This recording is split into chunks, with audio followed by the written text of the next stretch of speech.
Good afternoon, everyone. I'd like to call the Legacy meeting to order today, and I'm pretty impressed to see everybody's made it to St. Paul, and with the weather and all that going on. We're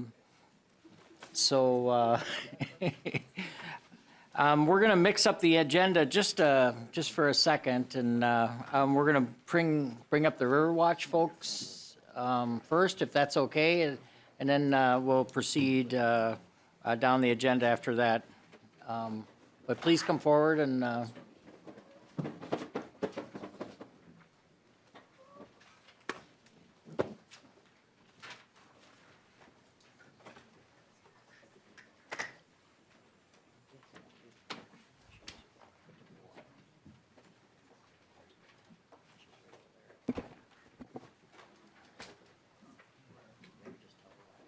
All right. hi, good morning, or afternoon rather. Thank you for coming, and please go ahead when you're ready. My name is Andy Alvin. I live in Detroit Lakes, Minnesota, and I work with the International Water Institute.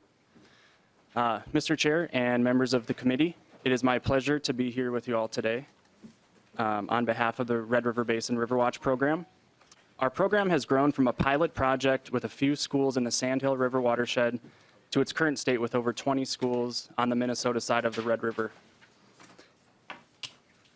From the Boydasoo River in the south to the Two and Roseau Rivers in the north, students participate in water quality and biological monitoring, guided river explorers kayak trips, the annual Riverwatch Forum, and deploy real-time monitoring stations. This past year, our Riverwatch program reached over 250 students in Minnesota, 58% of whom were female and 11% of whom were non-majority ethnicity. Additionally, 600 students from 3rd through 5th grades participated in our River of Dreams program, which builds a base understanding of the watershed concept and instills a sense of place among rural Minnesota youth. Students emerge from our programs with a greater understanding of how their local watershed functions and the importance of studying and protecting our water resources. As a former Riverwatch student myself from Hawley, Minnesota, I would not be here today if not for this program. And with that, I'm pleased to introduce Mr. Roy Maeda from Campbell-Tinta High School to tell you a little bit more about how the program functions at the school level. Thank you very much, Mr. Maeda. Please go ahead when you're ready, sir. Thank you, Mr. Chair. I'm Roy Maeda, science teacher and Riverwatch advisor from Campbell-Tinta High School. And I've been involved with the Riverwatch program since the 04-05 school year, initially with Wheaton High School and for the last quite a few years with Campbell-Tinta. The Riverwatch program affords my students an opportunity really that they would not have in a smaller school such as Campbell. They're exposed to direct experience in field science, but it goes a lot beyond that. They gain a lot of experience working in teams on projects to present to their fellow Riverwatch students at the annual forum. They gain experience in public speaking. Here you'll speak with a couple of my younger students. At the forum, they've presented to the watershed district, the school board. They also present to elementary classes periodically at our school, explaining about snow sampling, river sampling, the River of Dreams program, which you'll also hear more about later. They gain experience dealing with and understanding connectivity, both environmentally and socially, dealing with people with different interests in business and agriculture as well as in science, and just a firsthand look now at the political interaction. We've had a number of students go on to college, and finally in 2014 did have the pleasure of having a graduate actually enter natural resources studies, and he's actually graduated since and has worked with the International Water Institute as well as other agencies. Is doing very well, and a lot of that is directly due to his involvement through Riverwatch. So if I could, I guess we'll let Mr. Elvin introduce. We'll have Ms. Mr. Alvin, we're also joined by Representative Fabian. I don't know if he's able to come up, and I know Representative Fabian has a bill related to this that's it's on Environment Committee kind of path, and then but I know he's been a leader on this and for that area of Minnesota, but it's a neat program you're working on. Representative Fabian, can you go ahead however you want to proceed? Thank you, Mr. Chair, and committee members. I appreciate the opportunity to come here and lend my support to the River Watch program. It's nice to be able to hear somebody talk about Campbell Tinta, Wheaton, and Herman and that area. I've spent a lot of time there. The River Watch program is something that I really do support. I enjoy. What I like about it is we've actually had it in the Roseau School District.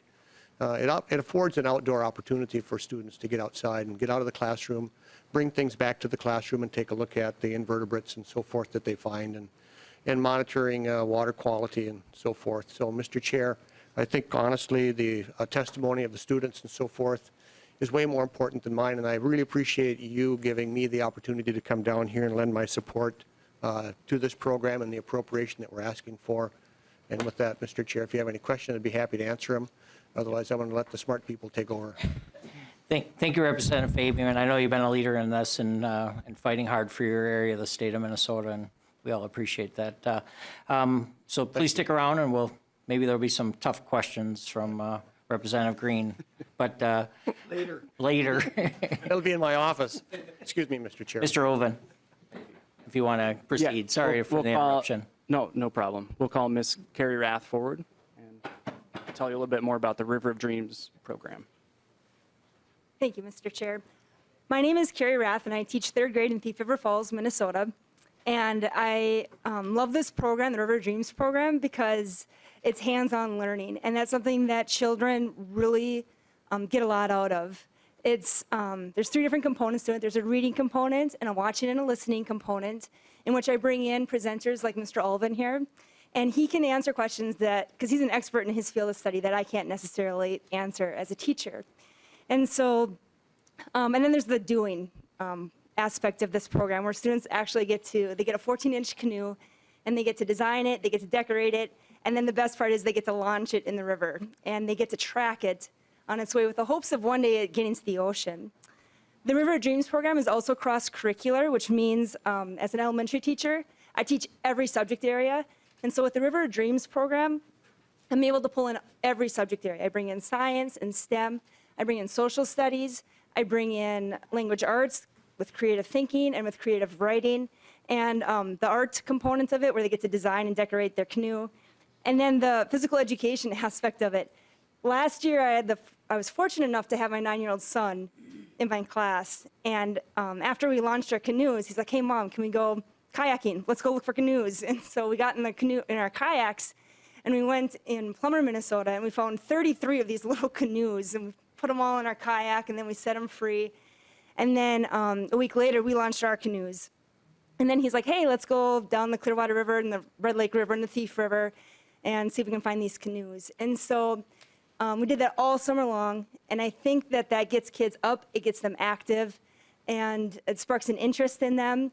And if they're up and they're active, they're not on their devices all summer long. I had a couple other students whose parents came up to me and said, "Let's go looking for canoes. Let's get in the river, let's get in our kayaks, let's go looking for canoes." And so it gets kids up, it gets them active, and it sparks an interest that hopefully will carry on into the Riverwatch program in high school, and then hopefully it'll spark an interest and it'll expose them to careers in the science field. So thank you for your time. Thank you very much. And now we'll have 2 students from the Campbell Tinta Riverwatch team come forward and tell you about their experience. Welcome. Thank you for coming down, and go ahead and state your names and proceed when you're ready. My name is Sophie Vieger. I'm a freshman at Campbell Tinta, and I've been in Riverwatch for 3 years. Thank you, Sophie. I'm Mary Rupp. I'm from Campbell Tinta. I'm a freshman, and I've been in Riverwatch for 3 years. So Riverwatch is a group where every month we sample at various sites for DO, pH, and turbidity and conductivity. DO is dissolved oxygen in the water, pH is acidity in the water, and turbidity is the clarity. and conductivity is dissolved solids. Every year we start the year with a kickoff, and at the kickoff they give us a problem or task that your Riverwatch group needs to solve or think about, and then we have a forum which awards the best video or presentation with that. And then things we've learned, we learn a lot with Riverwatch, and one thing we learned is team building. Our team building has taught us to work with others that have different opinions and ideas to accomplish tasks. Another thing we learn is by getting the hands-on learning activities that can help us in the real world. Riverwatch has given us a new aspect for the river, learning what affects the river and how to minimize the damage humans cause with the river. We joined Riverwatch for the future opportunities and career paths that are now offered to us that we joined Riverwatch, and it also taught us valuable life lessons that can help us succeed. And we also got to do things that we never thought we would be doing, like kayaking and macroinvertebrate sampling. And we also did it to help our local waterways to clean them up because they're not the cleanest.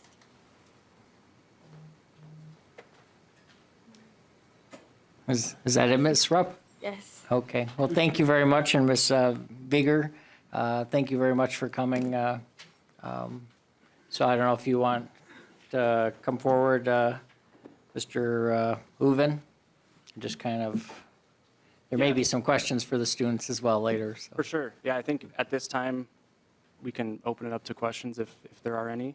For any individual members or myself, we'll try to do the best we can to answer any questions you have. Okay. Any questions from members or anything? I don't. Representative Wagenius. Tell me about the biology that you check on. Sure. What is it? Do you catch fish, shrimp? What do you do? And both Mary and Sophie have been out with me to sample the South Fork Rabbit River. But basically, we try to follow the protocols that are established by the Minnesota Pollution Control Agency to do a biological assessment of the stream health.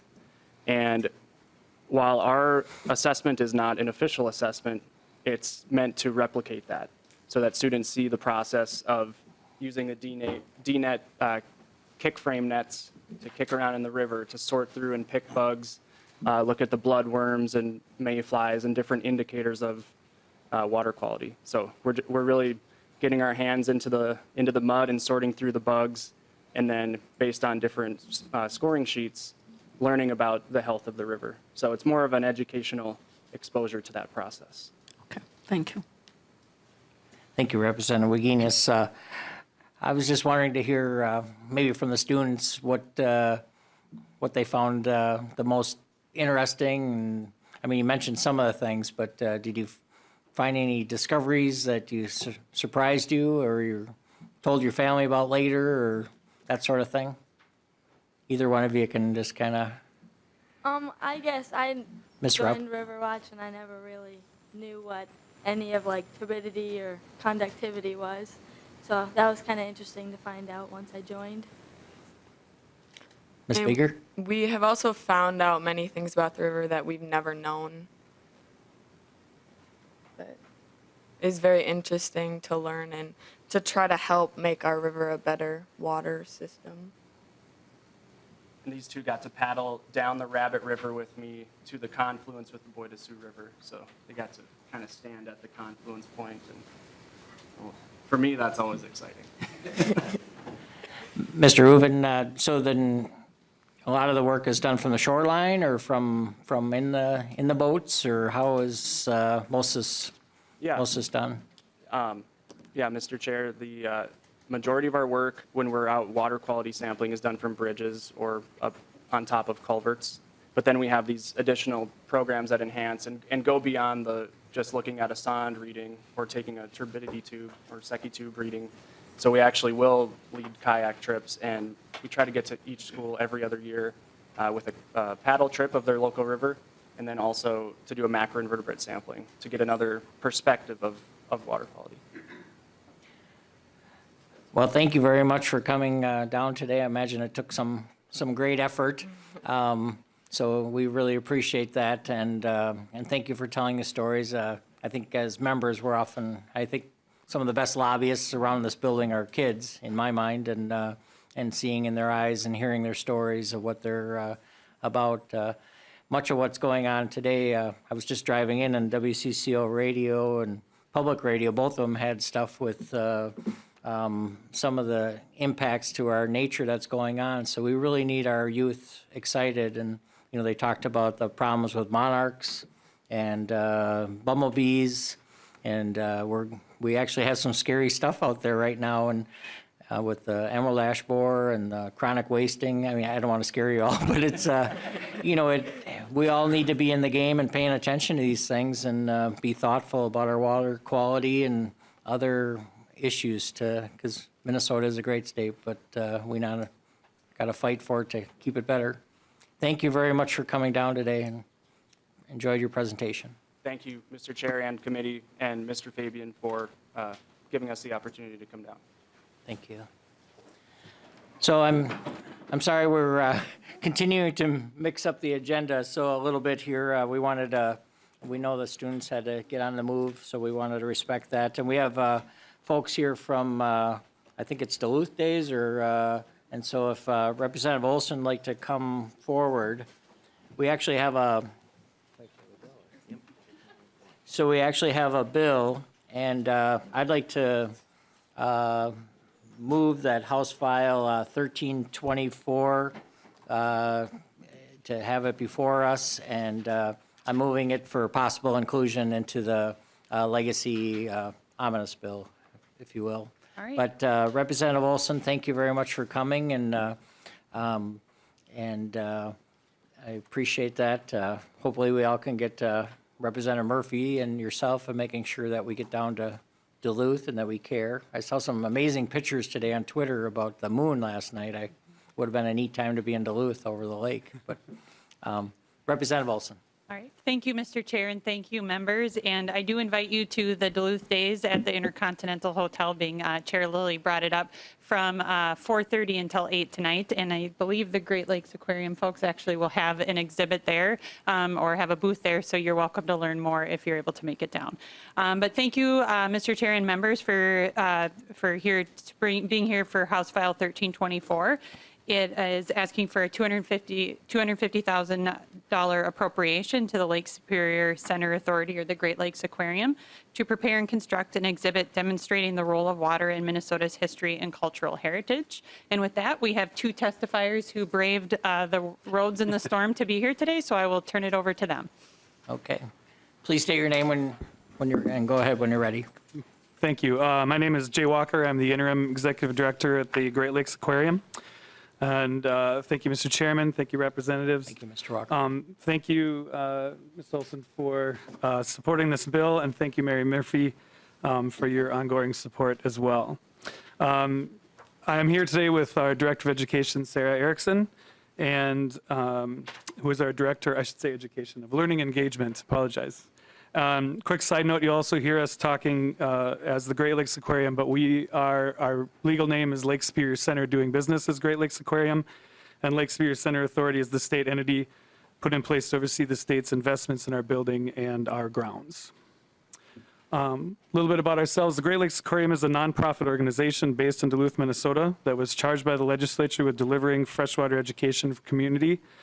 Today, 19 years after the aquarium opened on Duluth's waterfront, we are still focused on connecting people to Lake Superior and the waters of the world through hands-on exhibits, animal encounters, educational interpretive programming. I personally have been with the organization since 1999, and I can say that this is one of the most exciting eras in the past 2 decades. Attendance has been on the rise consistently for the past 10 years. In 2018, more than 176,000 people participated in aquarium programs, exhibit exploration, and freshwater learning. Our educational programming has grown to include opportunities for youth and adults of all ages, with preschool classes, camps, field trip options, volunteering, internships, and public engagement. We are actively involved in collaborating with partners throughout the state on freshwater and Great Lakes education. A couple of these partners, most recently, we developed an exhibit about Lake Superior climate change for the Eco Experience building at the Minnesota State Fair. This engaged with 250,000 people during the run of the fair. In March, we will be welcoming the We Are Water exhibit for a 6-week stay on its statewide tour in partnership with the Fond du Lac Band of Lake Superior, Chippewa, Minnesota Humanities Center, and Minnesota Pollution Control Agency. We have a strong history in bringing science, play, wildlife, and water exploration to the public.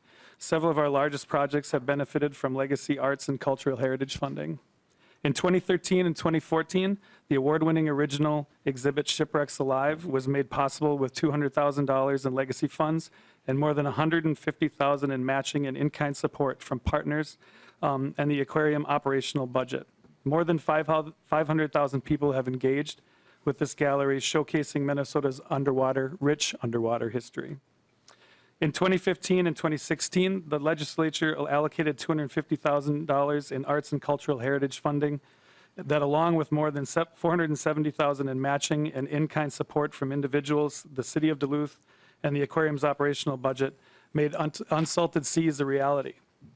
This exhibit focused on large lakes around the world and featured, probably one of my favorite displays, and many others, a 9,000-gallon sturgeon touch pool, and this has become a staple for Duluth visitors. Legacy funding enables us to leverage significant resources from partners. It allows us to tell big and important stories in accessible and meaningful ways. It allows us to draw people into the world of freshwater, a vital topic here in Minnesota, such a rich water state. We are grateful for your past support and for your consideration in 2019. And the project we're here to talk to you about today invites people to splash and learn with each other about the wonders of water. It is an exhibit we are calling H2O, and I would like to turn this over to my partner, Sarah Erickson, to tell you about the project. Thank you, Mr. Walker. We're a little disappointed you didn't bring a surgeon for us today. But They do not like the snow, so we had to keep them home. Ms. Erickson. Thank you, Chair, members. You'll have to just come visit us to touch the sturgeon. We'd love to have you on a field trip at some point. My name is Sarah Erickson. I'm the Director of Learning and Engagement at the aquarium, and we're excited to showcase water in a new way in our space. And as you all know, water connects us with each other and with the world. And when people understand the role of water in their lives, they're better equipped to address major issues such as climate change, fisheries management, weather and water safety, drinking water safety. And this is vital for the water-rich future of Minnesota. Our organization exists to showcase the freshwater ecosystems, and we do that through engagement and play and hands-on learning. And in 2020, it'll be our 20th anniversary as a facility open on the Duluth waterfront. And we're excited to celebrate that 20th anniversary with a vibrant new exhibit called H2O. We have a packet in your folder today, and in the center fold of that packet, pages 3 and 4, gives you sort of a picture view of what we're imagining, but I'll describe it with words, what we're hoping to do. Even though we as humans interact with water on a daily basis, it's not often that we pause to explore how water works. What's special about it? Why does it do the things it does? How would our lives be different without water? What if all the water was, say, something like Play-Doh? How do we know if the water is safe to drink? How do we keep it clean? What are people doing in our area to celebrate, improve, and protect water? And how does it connect us to the world? So we're working toward a new exhibit gallery that explores these questions through hands-on interactive exhibits. It will feature elements that engage people with simply the properties of water, methods for maintaining healthy ecosystems, and the role that the Great Lakes in particular plays in human communities. Woven into these tactile experiences will be opportunities to explore the ecology, the cultural history, and the economic importance of Lake Superior and the Great Lakes. So this is a 2,500 square foot gallery. The main feature will be the Great Lakes water table, which demonstrates Minnesota's connection to the world. This new table, we currently have a Great Lakes water table. It's in need of some advancements to meet modern needs. And so this new water table will be designed for use by all people with access points at varying heights, with audio descriptions of content and tactile experiences for people with low vision. It will feature place names in English, Ojibwe, Braille, and other languages and characters. And we also are going to extend to make sure that we, again, are focusing on key properties of water in connection with the water cycle. We'll be placing conversational social cues to promote intergenerational learning and conversation.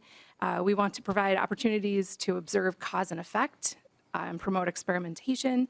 And we want this exhibit to encourage creativity and collaboration to solve challenges.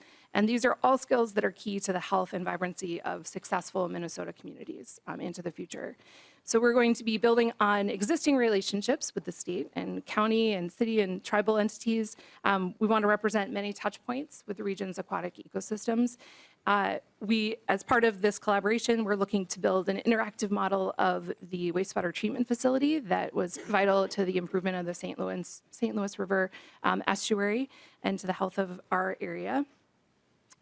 We're going to compare that to how we keep animals healthy in a life support system in kind of our own mini wastewater treatment plant, and then extend that to how that functions in a natural environment, looking at wetland function. So we're basically mimicking wetland function in these human-made systems.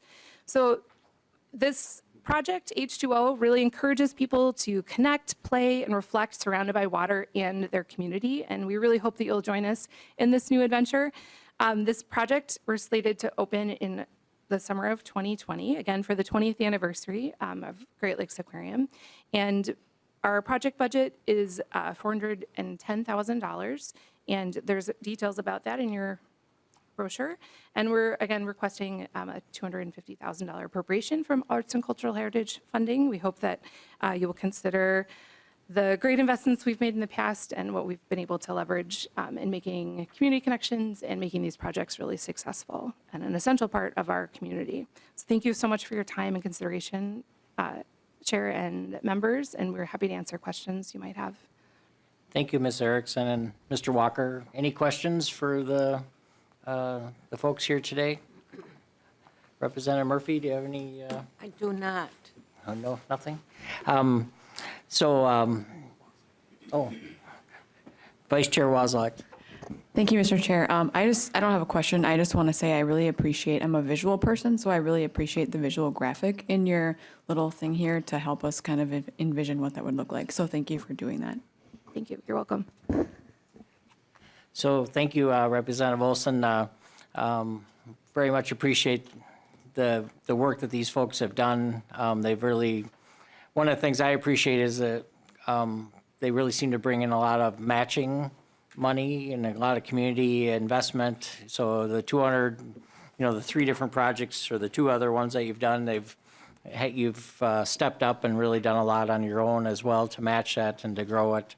A couple of years ago, we had an opportunity, I think, on the Legacy Committee to tour it, or maybe on capital investment. I think I've been on a couple tours, and I always say this story, but it's funny because you have the best, I think one of the best conference rooms in the world. You have a view over the harbor, but these folks are brilliant because they know how legislators are. They always shut the curtains. So, you couldn't really see the ships or anything going by because they know we wouldn't be able to concentrate. So I thought that was really brilliant on your part, and so that we could actually focus on what you're saying. And you do have a wonderful story, and it is neat to get there and see the kids, and I love that you're touching the water and the interactive part of it. Any questions or anything? I don't see any. Again, thank you for coming. I hope the committee members will consider going down to Duluth Days. There's a lot of exciting things going on. Any final comments, Representative Olson? No, thank you, Mr. Chair and members. Okay. So with that, where are we, boss? Thank you. So I'd like to renew my motion that House File 1324 be laid over for possible inclusion in the Legacy Omnibus Bill. All those in favor say aye. Aye. Those opposed? Motion prevails. So thank you very much for coming, and hopefully we can get down there and Thank you. So with that, we'll move, we're back to the beginning of the agenda. So the Minnesota State Arts Board, please come up.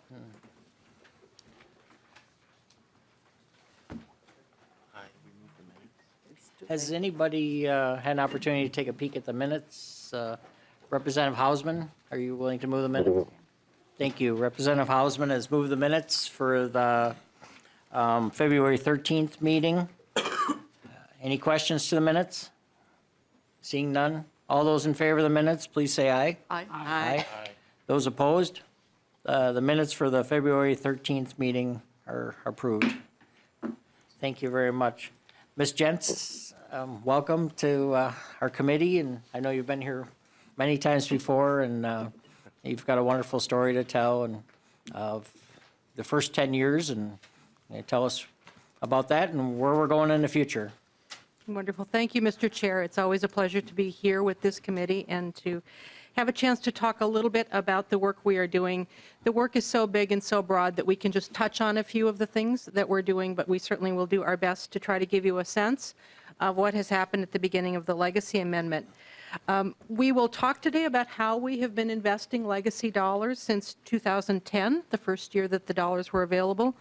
And I'm going to be very, very brief today. Mainly, I will give you a little bit of background and context about how our system works and how the dollars are allocated. And we have several people here today who will be sharing stories with you about how the dollars are being invested and the impact that they're having in the lives of the residents and the communities that they're serving. And we do have a copy of our slides, and we also have a second handout for you that will help you lead us through this presentation. So just at a glance, some of you already know us. We are a state agency. We exist in the executive branch of state government, and we have existed in various forms for more than 100 years. Our mission, our structure, and our responsibilities are outlined in Minnesota statutes in Chapter 129D. And you see on the slide our mission, which is very broad. And that's intentional, and that's really beneficial, because in the arts, one size does not fit all. One person might really value classical ballet. Another person might be really passionate about spoken word. One grandparent might like to take their grandchildren to see a musical theater production on a Saturday afternoon. Another grandparent might like to pass on the native beadwork that her grandmother or her great-grandmother taught to her. So in the arts, what we're trying to do is to find a balance to meet the needs and the interests that exist across the state of Minnesota. We are primarily a grant maker, and when this committee back in 2009 created some guidelines for itself, one of the things it said was to use existing systems to distribute dollars, and you have been using the Arts Board to do that. We really appreciate that. Providing financial assistance is the primary reason that we exist. We're a statewide system. The Arts Board's grants go from International Falls to Worthington and many places in between. We also are the fiscal agent for 11 regional arts councils, and their boundaries cover every single county of the state. So we have a way that state dollars can reach throughout the state in two ways, either through the Arts Board or through the regional arts councils. We want there to be as many opportunities as possible for people to access these dollars. And the third phrase on this slide is really, we think, our great strength, which is that we are citizen-driven. It's not, I'm not the person deciding what we fund. It's not our staff. It's not our board. It's individuals that we recruit and the regional arts councils recruit to read all of the applications and decide. We think that important citizen input helps us invest dollars in the way Minnesotans would like them to be invested. All of our board members are volunteers. Our board chair, Sean Douse, the mayor of Red Wing, is here today. And he has 10 colleagues on our board. The Regional Arts Council boards are volunteers as well. And we really think that that's a strong way for us to be making decisions. I've put on the slide and also in the handout that we gave you, in 2009, we created for ourselves some long-term goals. What did we want to see that would be different in the state of Minnesota as a result of legacy funds? And you have the list of outcomes that we are working to achieve here. I think the second and the third are the most important. especially as far as legacy funds are concerned, to bring the arts into community life in vibrant ways. And you'll hear about that a little bit later on today. And also to expand who is able to participate in the arts, whether it's ages, ethnicities, or abilities, to have more and more opportunities to be involved. I'll talk a little bit about appropriations. You see on this slide, the green boxes are the general fund dollars. The Arts Board has been very fortunate to be funded through the general fund for decades and decades. In this biennium, our funding from the general fund is about $15 million. And as you can see, the gold bar is the legacy funds, which for us has really opened up all sorts of opportunities. And I can never look at this slide without thinking of the 2009 session and then Chair Murphy saying, how are we ever going to spend all of this money?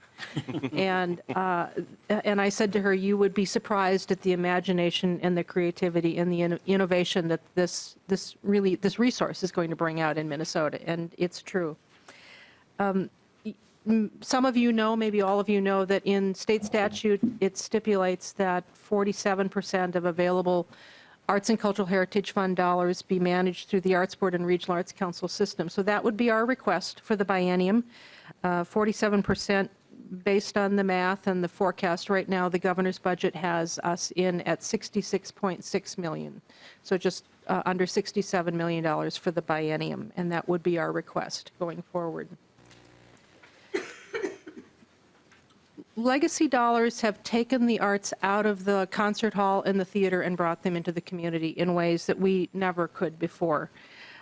We are using funds at the Arts Board to supplement 2 existing programs for artists and arts organizations, but we also created 7 brand new programs, and those are listed in your handout along with some of the numbers of participants and dollars that have been invested.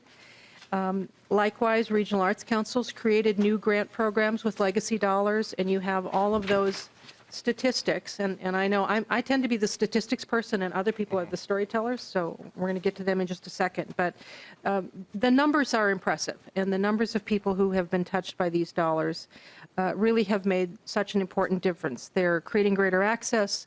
We're not just investing in K-12 age young people anymore, but lifelong learning in the arts. We're investing in activities that build communities, bring people together, and strengthen our social fabric. And we're investing in ways to preserve and pass on our cultural traditions. And I'm going to leave you with 2 last numbers that I think are really vital. The first 9 years of the Legacy Amendment, the Arts Board and Regional Arts Councils together have made nearly 14,000 grants throughout the entire state of Minnesota. And those grants have served a combined audience of 104 million participants. So we don't create exhibitions, we don't produce theater, we don't make ballet or dance. We invest in the ideas that Minnesotans think will be important for their quality of life and for their communities. And I'm going to stop there and ask my colleague, Mark Turner, to pick up and talk about some of the work that the Regional Arts Councils are doing. Thank you, Ms. Jens. Go ahead and introduce yourself, please. I'm Mark Turner. I'm the Executive Director of the Five Wings Regional Arts Council, which is up in Staples, Minnesota. We cover the 5 counties of Cass, Crow Wing, Todd, Morrison, and Wadena. Thanks for the opportunity to be here. Regional Arts Councils, we're really kind of the field offices for the arts and cultural development out in Minnesota, all over the place. We're local nonprofits. We're led by local boards representing their home area.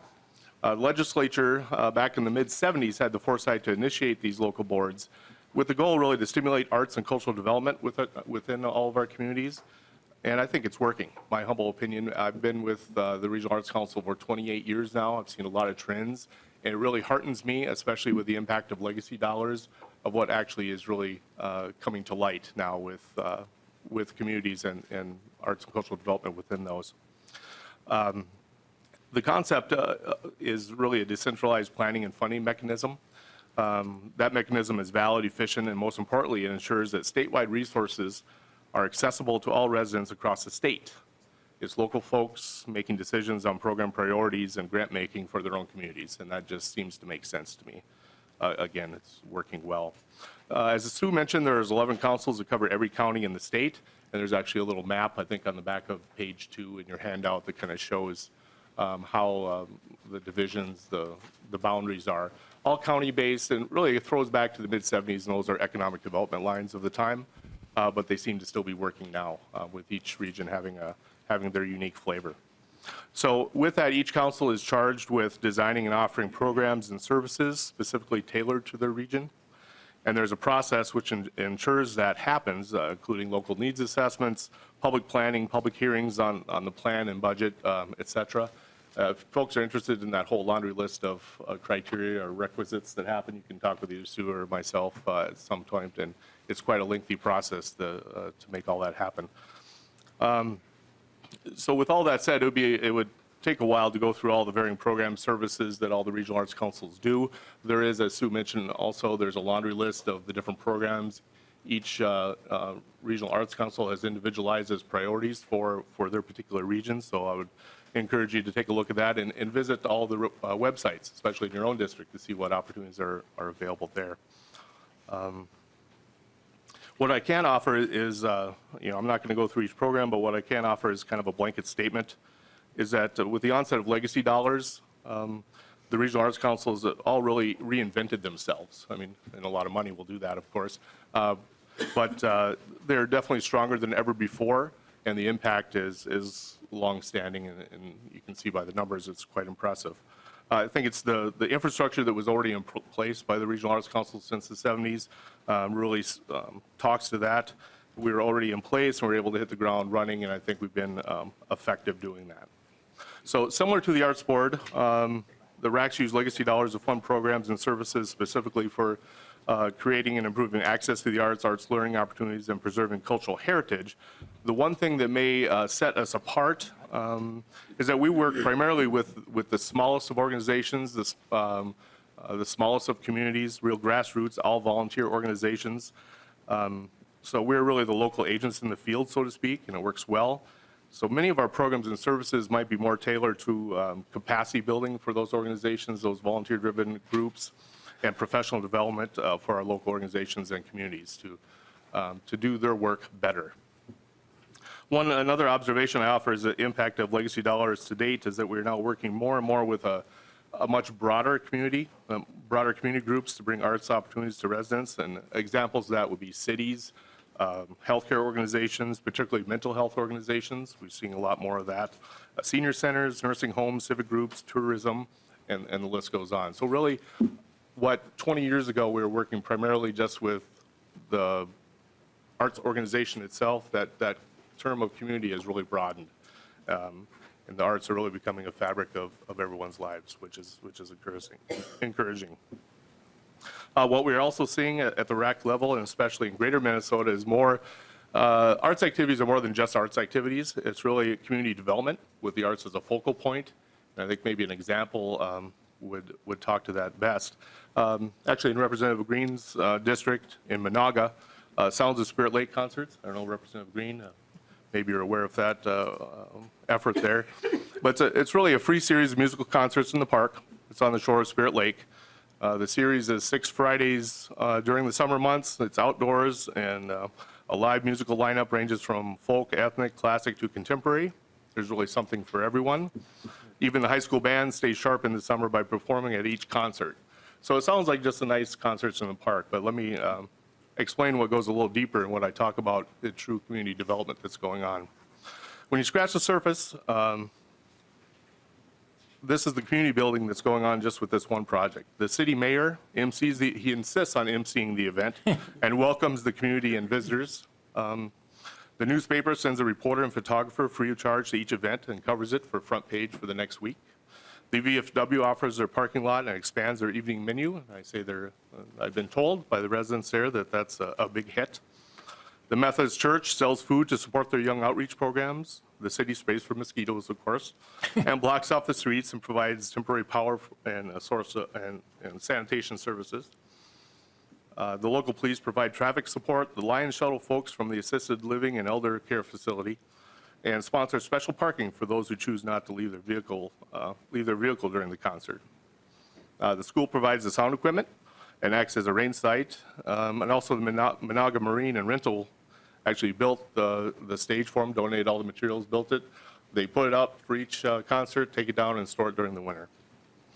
Public TV records and replays the concerts throughout the off-season. And that's a lot of the activity that goes in. There's some things I'm missing there. It's a real source of pride for Managa residents. If you ask those folks, the buzz around the cafe when I stop in there every once in a while. During the summer, all talks about that. So it's a sense of pride and community development that's really going on with a $4,000 grant. And that actually leverages another $11,000 in support throughout the summer. And that's a big deal in a town the size of Managa of a little over 1,000 people. So that's just one good example. Another one, Representative Heinzman, you're probably aware of the Greater Lakes Area Performing Arts in Pequot. Similar type of stuff. I'm not going to go through the whole thing, but interesting tidbit with that is they're actually partnered with the school to offer technical certification in theater and sound systems. So they're working with the high school to actually have hands-on learning and technical skills with those students there. Lakes Area Music Festival, again in Representative Heitzman's area, is really kind of written the all access pass to classical music for the whole Lakes area in that area. They really do a bang up job. So again, I'm going down a rabbit hole with talking about all the different type of activities and the community development that goes on, but let me assure you that it is happening and it's really good stuff out there. There's more than 100 million stories to tell. We have the stat up there of 100 million participants over the 10 years. And I'm not going to be able to tell them all, so I'm going to hand it over to some other people we've invited here to share some of their stories. Thank you, Mr. Turner. Maybe the one event that you mentioned, we might have to get Representative Green involved. Absolutely. Might want to MC it next year. You can arm wrestle with the mayor, it sounds like. I think it's more of a leg wrestling thing. Oh, leg wrestling. Thank you, Mr. Turner.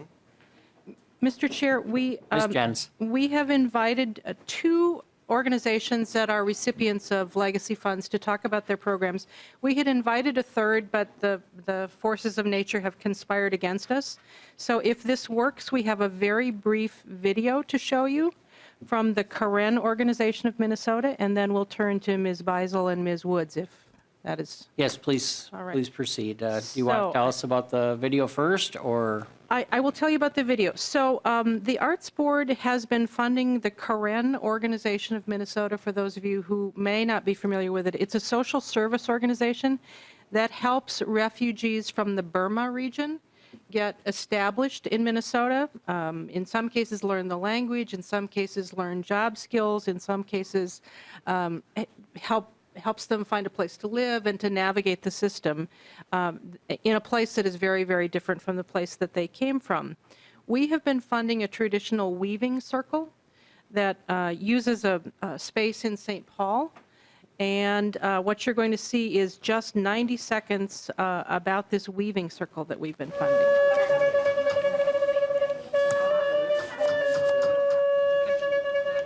The Karen people from Burma have a very old tradition of weaving textiles, and so now that there are more than 13,000 Karen refugees in Minnesota, they really wanted an opportunity to begin practicing that tradition again and to teach the skills and the cultural knowledge to the youth.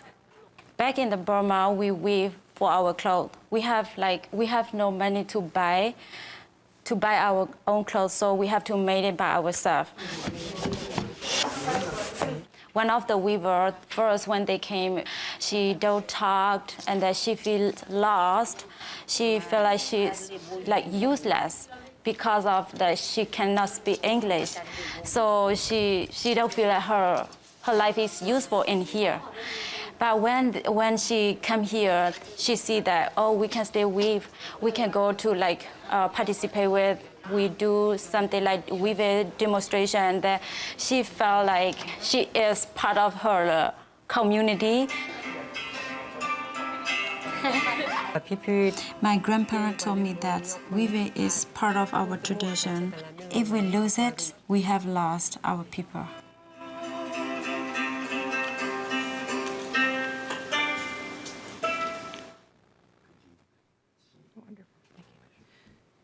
So So that's a brief example of one of the ways that we are helping to preserve and pass on an important cultural tradition. And I love that sentence at the end. If we lose our weaving tradition, we lose our people. So it talks about the important significance, not just as an art form, but as a way of building community. So we will turn next, Mr. Chair, to Ms. Beisel from Common Bond Communities, and then to Ms. Woods.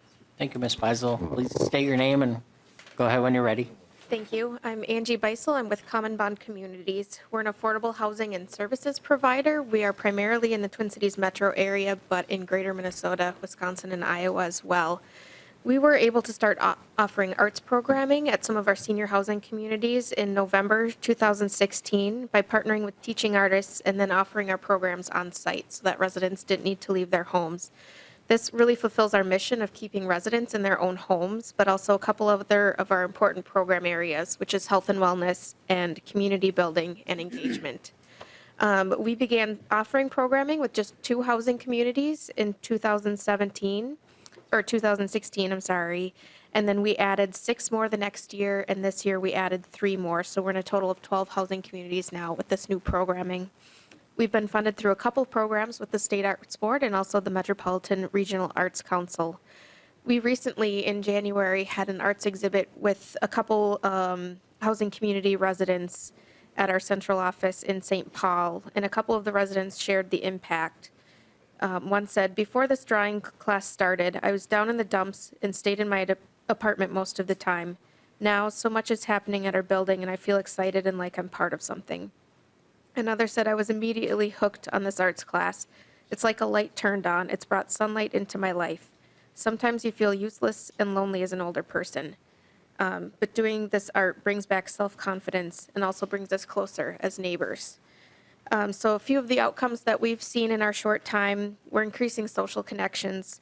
Our property managers have also said it's reducing conflict at our sites because people who didn't connect before are now connecting with each other. And residents are getting intellectually engaged again. They're problem solving together and working as a community. Thank you, Mr. Chair and committee. Thank you very much. It's neat to hear the different things that you're working on. Go ahead and state your name when you're ready. Hi, I'm Christina Woods. I am from the Duluth area. It's nice to see Representative Murphy. I'm the executive director of the Duluth Art Institute. Buju Gakina Awia. Anamiki Kwe Indigenaka, Masabi Kang Indunjaba, and I just introduced myself in Ojibwe Moen, which is my cultural heritage. There are so many stories I could share. I've been with the Duluth Art Institute a year and a half, and leading the organization has been quite exciting, and we are so grateful to be recipients of State Arts Board funding and grateful that the Arts Board is part of the legacy funding program, because we are seeing the impact of visual arts in our community in profound ways. I had a whole thing in my head that I was going to talk about, but I do want to share a couple of stories that have come up and change the direction of my presentation, because in listening to Angela, I too want to reiterate that some of the impacts that we're seeing with the visual arts in particular are really saving lives. Right first when I started working, artists were coming to me and talking about the importance of funding them as artists. And that's one of the things we do within the Duluth Art Institute, is provide artist services. Services like resume writing, artist statements, how to plan for an exhibition, how to create a body of work, and most importantly, how to develop an economy for yourself as an artist, and how to reach into businesses and become part of the artistic process that goes on with marketing and design and all the different areas. One of the artists' stories, that 2 of them actually, that really stand out for me, is a gentleman who provided art for our member show. And when he showed it to me, the second sentence out of his mouth was, "This is the only way I can connect to people." And I asked him to tell me more. He said, "I'm not able to have conversations with people unless we're looking at my art." It also has helped him stay sober for 15 years. Another story we have is a young artist who lives with Down syndrome, sharing with me that this is how she feels normal. She has art exhibitions. She understands what an art exhibition is. She told her mom at 8 that she wanted to have one someday. And this is how she connects to the community in ways that makes her feel valuable. And we hear these stories, these types of stories, over and over again when we open up access for artists to actually exhibit, work on their practice through our education classes or other classes within the area. And then also to open access to our community to experience the visual art on the other side. We recently had some significant changes in our Duluth Police Department policy about arresting people, and this is the quote, while black. We had an incident occur, an artist created an arts exhibition around it, and with the cooperation of the Chief of Police, Mike Tuskin, he was involved in the exhibition. There have been significant changes to our policy through the work of visual art. So I had a completely different presentation. I wanted to share those 3 stories. I've also been asked to talk about a particular grant that we've recently been awarded. It's called the Arts Access Grant. And the program we are instituting with this grant involves working with 7th grade students in the Duluth area. 7th graders currently in the Duluth area have 0 minutes of visual art education. And we feel that they are missing out on this beautiful, amazing creative process that is part of the STEM programming, but it's science, technology, engineering, arts, engineering, and mathematics.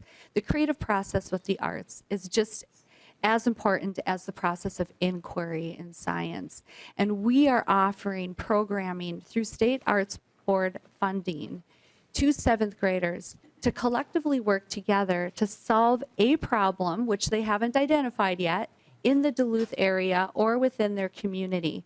We're working with youth from underrepresented communities who often face marginalization due to race or poverty or other challenges in their life. And they're going to use visual art as the vehicle to motivate and challenge the community to make change that they see is needed. So we're offering an opportunity for youth to really lift their voices within the context of what will make our community in Duluth thrive and giving them an opportunity to develop leadership skills.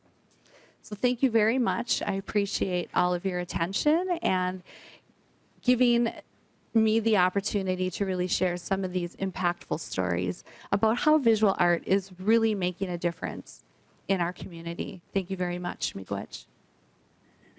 Thank you, Ms. Woods. Your comments are timely, especially the I can't say the word very well, indigenous. I'm really bad at that. I want to say native, but maybe I can't say that. I don't know. But so on Monday we had all of us gathered today, and had a presentation, and so it was quite a big day in the legislature. But anyways, thank you for coming down and telling your story. Representative Erdahl, you have some questions. Thank you, Mr. Chairman, and to our Arts Board folks here. First, I want to commend you for much of the work that you've done. I think you are an important part of our legacy funding, and that you do excellent work for the most part. But every now and then, it seems, maybe once every other year or something or other like that, some program that is funded through the Arts Board happens and is frankly embarrassing to some of our members. Is there any way to safeguard against that from happening, or is this just going to be part of the way it is? Ms. Jens. Mr. Chair, Representative Erdahl, thank you for the question.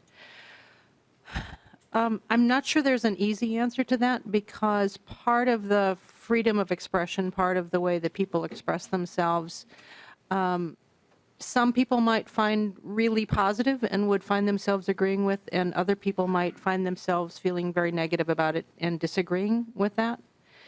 And we have not censored the content of projects or programs, wanting communities or individuals or organizations to be able to use the funds in a way to express themselves. Ms. Woods just talked about having young people in the community identify a problem that they think is important to them and potentially working with an artist to do some problem solving about that. There may be people in the community who don't think that's a problem, who don't necessarily think that that's a problem that needs to be addressed. But because art is so personal and art is so individual to each person who both makes it and the person who experiences it, I think it's inevitable that people will feel differently about work that they see. And I don't know if I've answered your question, but I mean, I think it is the nature of art.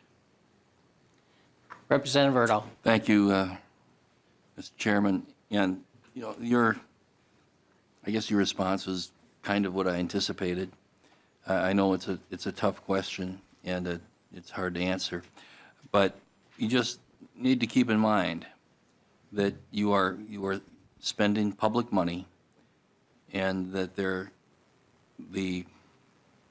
I can't say that you can address the sensitivities of all the public, but do keep in mind that it is public money, and we should do the best we can to spend it in a way that does not create controversy. I don't know that was. Thank you, Representative Erdahl. Representative Heitzman. Mr. Chair, I saved my question till the very end of the presentation, so I'm improving. So back to a comment that came up at slide 5, and it's not necessarily relevant to that, except that that's when the comment was made. And I just would like a clarification from the director. It's not any kind of a gotcha question. I'm just trying to get, like I said, a clarification. But the comment was that we're not just investing in K through 12 anymore. And I think that if we look across the state, we see, especially in my part of the state, declining opportunities inside the K through 12 system. And we've talked, I think, already a little bit today about some of the things that are being funded through the Arts Board that affect our students in a pretty positive way. And I just would, more than anything, like I said, a clarification of what you mean by that. Ms. Jentz. Mr. Chair, Representative Heitzman, thank you for the chance to clarify that, because I realized as I said it, I was going very quickly.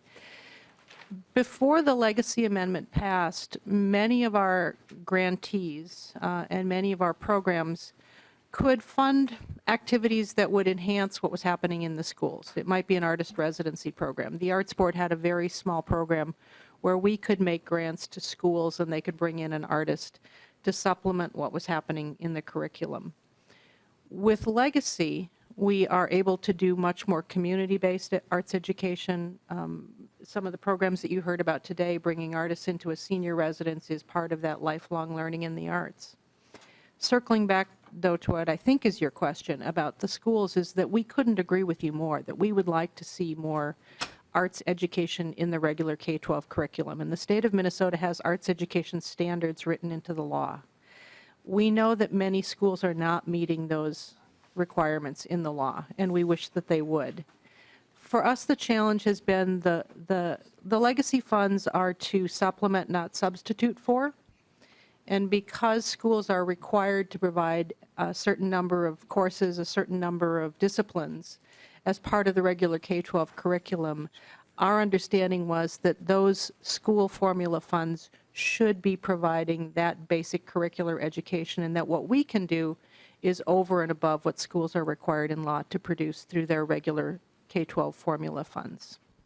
But I'm not an expert on arts education policy. There may be some of you who are. So what we've always talked about is the need to try to enhance and add on beyond what schools are required to provide in the state curriculum. Representative Heitzman. Thank you, Mr. Chair. So I appreciate the answer, and I think that does help me better understand what you meant. Another comment that sort of jumped out at me a little bit was as Representative Erdahl was wondering if we could avoid some of these things that have caused constituent concern, where they come and they have a frustration with a particular project. And I think what I heard, and here again, if I could get a clarification, was that we are not censoring those proposals as they come. And I'm assuming that in the context of not censoring, we are actually censoring, and I hopefully am right in assuming that there are some things that are going to be coming to you, and you're going to have to make a judgment call. Is it appropriate racially, and some other sensitivities that would be, I think, pretty inappropriate. So we are, in fact, censoring to some extent, I hope. Ms. Jens, I think there really is a question there. Yes. Mr. Chair, Representative Heinzman, certainly. In the process, people are bringing social sensitivities. We would not fund pornography. We would not fund things that are not legal. And that's written into our programs, that funds cannot be used for an activity that is not legal. But on a topic that is sensitive, one person might think it's really important to express one point of view, and another person might think it's really important to express just the opposite point of view. And so we don't take a side on political issues, I guess is the right way to say it. We don't say that you have to be on one side of the politics or on the other side of politics. And I'm not sure if that is getting at your point, but I'm... Well, Representative Heitzman. Thank you, Mr. Chair. So I'm trying to say this as delicately as I can. But in some cases, there has been projects that are artful that also depict illegal activity. And that's, I'm assuming, something that would be considered going forward, because that's causes some folks some concern. Ms. Jens. Mr. Chair, Representative Heinzman, I think I know what we're talking about. If you think about something like lynching, that's also an illegal activity, and there have been many, many art pieces about lynching to show how horrific it is and how important it is to not let us forget about something like that happening. And so a piece of art that depicts an activity that is not legal sometimes has an important social message. Again, we're not saying that we want artists to necessarily bring forward pieces that have an important social message, but we do understand that artists will express different points of view with funds that are provided to them, and that they're representing their own particular individual point of view. Representative Heitzman? Okay. He couldn't say that when he was... Okay. Representative Green. Thank you, Mr. Chair. And I was not going to go into the specific grants that have been awarded today. But in this particular case, I think everybody knows what they're talking about, and I'm not afraid to say it. It's about the video game that, in my opinion, encouraged the illegal act of blowing up a pipeline. And the reason I'm not is because as a member of White Earth, I will tell you that we fight constantly trying to keep our kids on the straight and narrow. And it's a real issue for me. I mean, it just is. And so when I see things coming forward that are depicted as art, that encourages more criminal behavior, it bothers me a lot. And I won't go any further there with discussion for another day, because we're going to be talking about some funding for you guys later and the bills coming forward. What I would like to deal with today is the legislative auditor's report, and I'm not going to be pounding on you, but I would like you, if you would, to answer some of the they're not really allegations, but they're findings of the legislative auditor, if that's possible. And the one thing that has come up time and again is the supplement versus supplant. And I know that I brought this up before, and I can't remember if I really got a right answer or not, but before the legacy amendment, the general fund dollars going to the Arts Board was about $10 million, correct? And since legacy has been enacted and the Arts Board has gotten their full share of legacy. Now that's dropped down to about 7.5 from the general fund. Now, how do you answer that question of the replacement of those general fund dollars with legacy? Ms. Gents, go ahead. Mr. Chair, Representative Green, thank you. I really appreciate that question.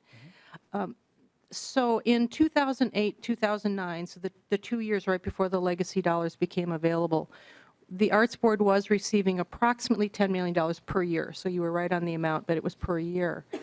Since the legacy amendment has been passed, our general fund appropriation has decreased to $7.5 million per year. So it's about 26% less than it was before the legacy amendment was passed.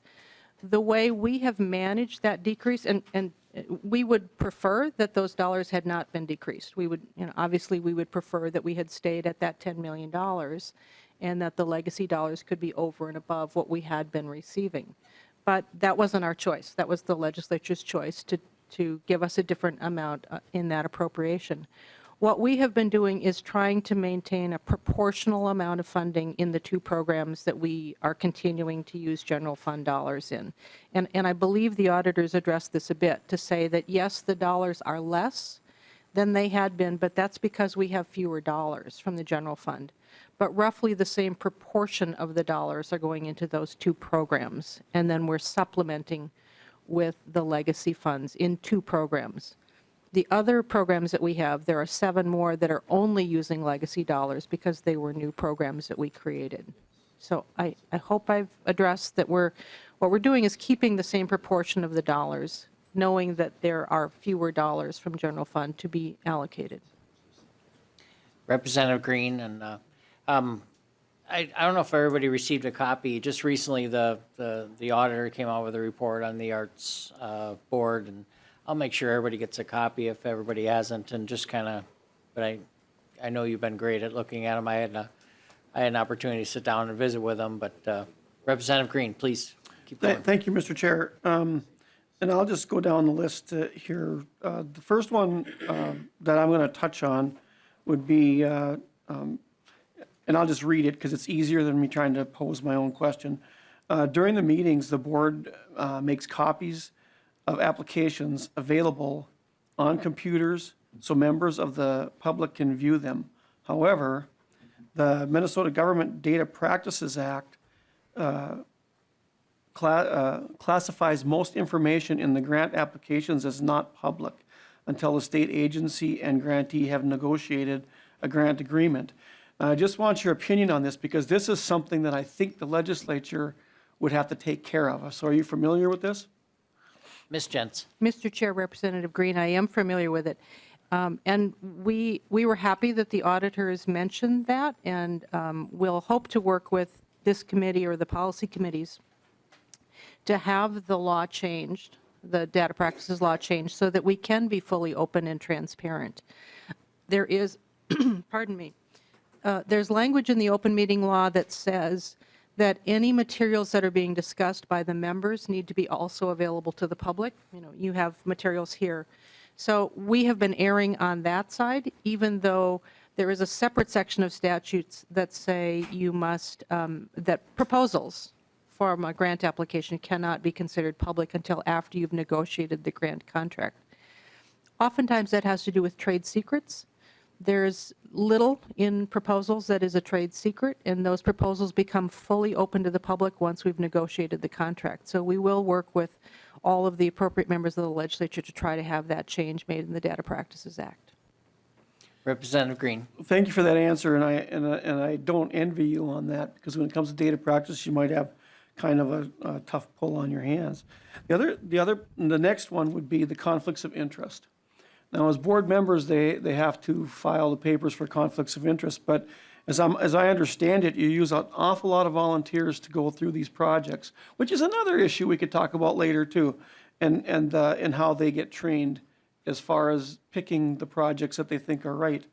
But is there any plans by the Arts Board to require conflict of interest from your volunteers? Ms. Jens. Mr. Chair, Representative Green, we already do. all of the volunteers that we use need to sign a conflict of interest form. They declare their conflicts before they serve, and then they also sign a form. What the auditors were saying is that they want all Arts Board staff members to sign a conflict of interest form. So the person who reviews the application to see if all of the pieces that have to be there, they want that person to sign a conflict of interest form. They want our Director of Finance, who authorizes the payments, to sign a conflict of interest form. What we have been doing to this point is having anybody who is involved with the review of the applications, the program officers, the persons in the room working with the volunteers signing those conflict of interest forms, but we now will expand that, and so all of our staff will be signing conflict of interest forms. But the volunteers do, and so do our board members. Okay, thank you. Mr. Green, Representative Green, sorry. Thank you, Mr. Chair. And then the contracts, apparently there's some things in the contracts that aren't quite clear, and the example they give is that the contracts did not identify changes to project budgets or activities that would require a contract amendment. In addition, guidance in the grant award letter about the grantees would begin spending funds was different than the potentially inconsistent with the contract language. Now that seems like it could be a real problem when it comes to finalizing these grant agreements. Have you guys have a way to address that? Ms. Jens. Mr. Chair, thank you. Representative Green, yes. So it's actually, I think it's two different issues in the document, and I'm sorry I don't have it in front of me. One is that when the grant contracts are sent out to the organization or the individual that has been selected, there's a cover letter on it that says you need to sign the contract, pay particular attention to the reporting requirements and some other key elements in the contract. And then it says you can start your project after the contract is executed. That letter should actually say you can begin your project after the contract is executed or the starting date in the contract, whichever is later. And that's the language that's in the contract itself that they sign. So the legal document is clear that they cannot start the project until either the start date in the contract or the date that they and I sign it. It's the cover letter that isn't as clear as it needs to be, and so we will change that this year and make that clearer. I think your other point was about an applicant maybe not asking for a contract amendment or not being clear about when to ask for a contract amendment.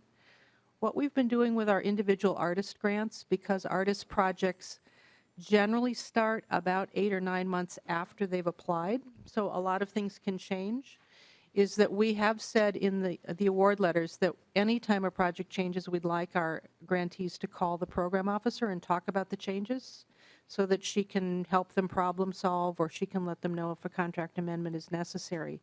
What the auditors are recommending is that we set some basic requirements for this sort of change or that sort of change would absolutely trigger the need for a contract amendment, and so we will look at that and we will add some of that information into the contract to say that if you're going to make a certain kind of change, and we haven't decided what that change might be, then this would automatically trigger a contract amendment. Okay. Representative Green. Yeah, thank you, Mr. Chair. And you kind of touched on this in the first one, but on the first part of your answer. But the Office of Grant Management requires that the plans be described of their intended uses before the funds are released. And is this what you were talking about? Because it says the board sent contracts to the councils we reviewed before receiving the council's final biennial plans. Ms. Jens. Mr. Chair, thank you, Representative Green. I think that's actually two separate issues in the document.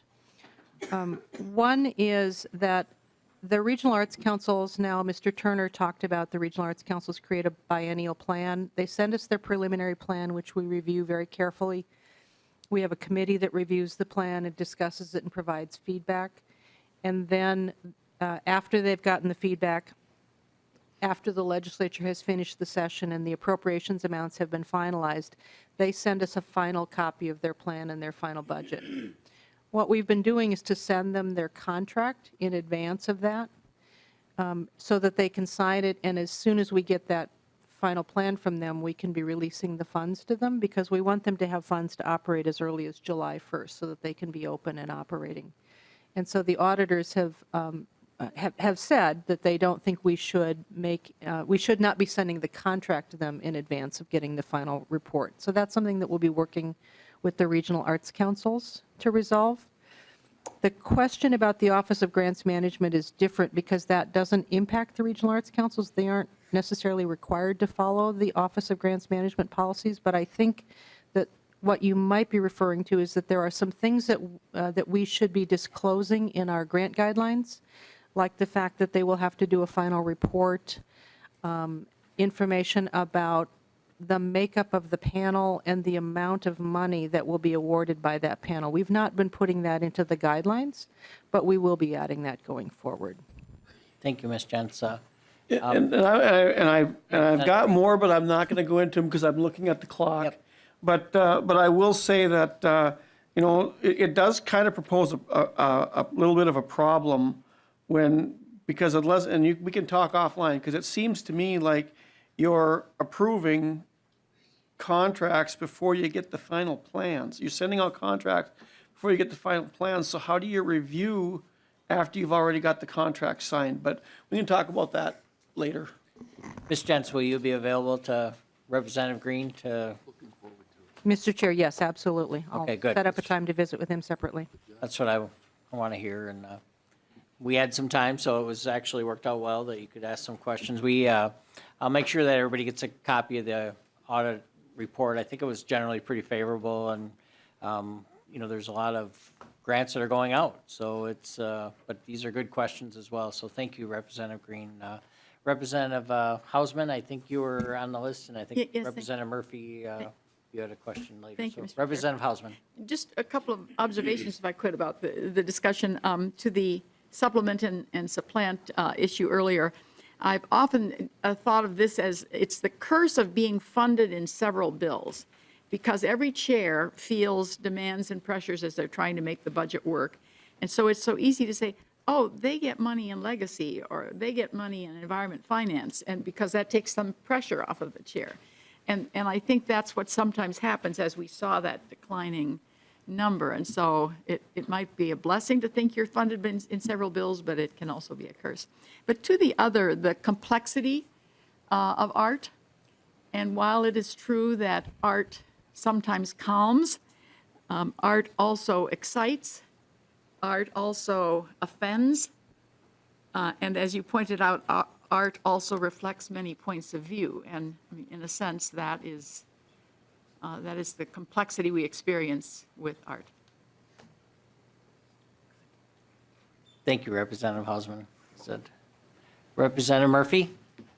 Mr. Chair, Ms. Jens, Mr. Turner, I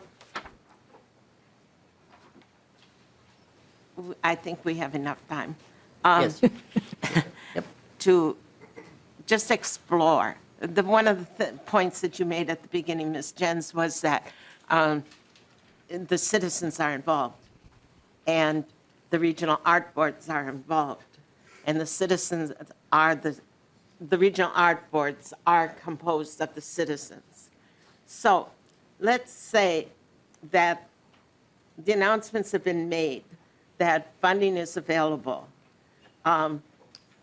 You're looking for a variety of sources of individuals who may apply for a grant and meet all the principles and outcomes. And lots of people come and they sign up. And they say, I want a grant, I want a grant. And they fulfill the papers and they do everything that's right. And so deadline comes, and here are all these wonderful projects that somebody thought was their very best. What's this process for whittling it down and selecting the grantees in your region? Oh, sure. Is it your people that are making the choices about your people and awarding the grants? Am I right? Yeah. Mr. Turner. Yes, Representative Murphy, you are correct, yes. Yeah, just to step back, just one step backwards. It is all the local folks. We represent 5 counties. We have 2 folks, residents from each of those counties with 1 at-large person. So those are all folks that are from the communities that actually the requests are coming from as well. And be sure we have conflict of interest policies that we guide us through that as well. To get to your question, I believe, is yes, depending on the grant program, the criteria is there. It may differ from program to program depending on what the outcome of that program we want to do is. But at the topmost of it is the quality of the artistic expression or the quality of the art that's going to be produced is one of our top priorities. The next is the ability of that applicant to put on that activity to its fulfillment. So their capacity to do that and to do it well, because we know we're handling public dollars and we want to do that as well as we can. And then the third component is what is the need for that activity in their community. So has the applicant expressed, really have they done their due diligence and got addressing some kind of need that they're from their community. So if you want to get right down to the weeds, we have a rubric which assigns points or a score to each one of those components, and they're weighted. I don't think we're going to get weighted down in that, but at the end of the day, those tallies are made. There's a score assigned to each application in that grant pool, and literally we just go down the line. The top rank gets funding until we don't have any money left in that category, and it does happen. There's actually more than not, there's great applications that do not get funded because we're funding at probably 75 or 80% of the good applications that we have. That answers your question. Representative Murphy. I- Thank you. Good answer. I've got a better understanding at this point, but how many people are involved in the point giving? There's Mr. Turner. Thank you. For our actually board does the review, and that varies from council to council. There's some that use panels similar to the Minnesota State Arts Board, but for us, it would be 11 people making those decisions collectively. And so the tallies would be among the greatest of the points that 11 people were decision makers. Mr. Turner. Yes. Okay, thanks. Well, thank you very much for coming. It is a big number. I think you said $66 million is going into this area, and but how many organizations are there? There's 2,600 art or some art organizations. How many are there around the state of Minnesota that you're working with? Mr. Chair, it's a bit of a fluid number because is it only nonprofits? Is it organizations that are in the process of becoming nonprofits? We think it's about 1,600 arts organizations in the state of Minnesota. There are many, many more that are all volunteer that maybe don't have their own 501c3, but they have a fiscal agent. We require that, or the Regional Arts Councils requires a fiscal agent to manage the funds. And there are somewhere, depending on whose number you use, somewhere between 40 and 50,000 individual artists, people who consider the arts to be a primary vocation in their lives. And you heard also today about a lot of social service organizations, health organizations, and others who see the value of the arts in their programming. So the number is it's mushrooming, and we're glad to see that it's mushrooming. It does mean that we all, the regional arts councils and the arts boards, say no to many, many more people than we say yes to.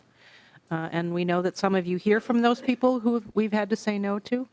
But we really do take the process very seriously. And to respond to Representative Murphy's question, in our case, we use about 250 volunteers a year.